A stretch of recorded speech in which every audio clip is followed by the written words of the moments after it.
இன்னமும் ஆப்பிள கட் பண்ணி தான் சாப்பிட்டுட்டு இருக்கீங்களா? ஒரே ஒரு ஆப்பிள் இருந்தா போதுங்க. இந்த ரெசிபிய செஞ்சிடலாம். எப்படி செய்யுதுன்னு பார்த்துடலாமா? ஒரு பாத்திரத்துல 1/2 கப்பு ரவை எடுத்துக்கங்க. 1/4 கப்பு சர்க்கரை, கொஞ்சமா சுக்கு பொடி சேர்த்துக்கலாம். அடுத்தது கொஞ்சமா உப்பு சேர்த்துக்கிறோம்.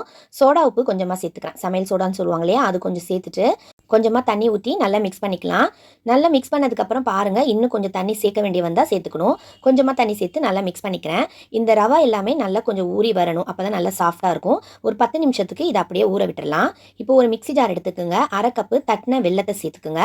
இது கூடவே மைதா மாவு இல்லாட்டா கோதுமை மாவு ஏதாவது ஒண்ணு 1/2 கப்பு சேர்த்துக்குங்க. நான் மைதா மாவு தான் சேர்த்துருக்கேன். இப்போ இது கூட ஒரே ஒரு ஆப்பிள தோலை கட் பண்ணி இதில் க்ளீன் பண்ணி சேர்த்துருக்கேன். கொஞ்சமாக தண்ணி ஊற்றி இந்த மாதிரி அரைச்சி எடுத்துக்கணும். ஆப்பிள் சின்ன சின்ன துண்டுகளாக இருந்தாலும் ஒன்றும் பிரச்சனை இல்லை. நம்ம ஒரு ஆப்பிள் தானே சேர்த்துருக்கோம், அதனால நல்லா அரையாது. இந்த மாதிரி சின்ன சின்ன பீசஸாக தான் இருக்கும். அதை இப்போ நம்ம ஊற வச்சிருந்த ரவையோட சேர்த்து நல்லா மிக்ஸ் பண்ணிக்கணும். நல்லா இந்த மாதிரி அடித்து எடுத்துக்கணுங்க. ஒன்னோட ஒன்று நல்லா மிக்ஸ் ஆகணும்.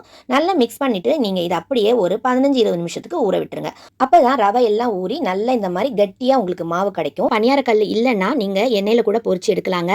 நெய் ஊற்றி இந்த அப்பத்தை சுட்டு எடுக்கும்போது அவ்வளவு மணமா இருக்கும்.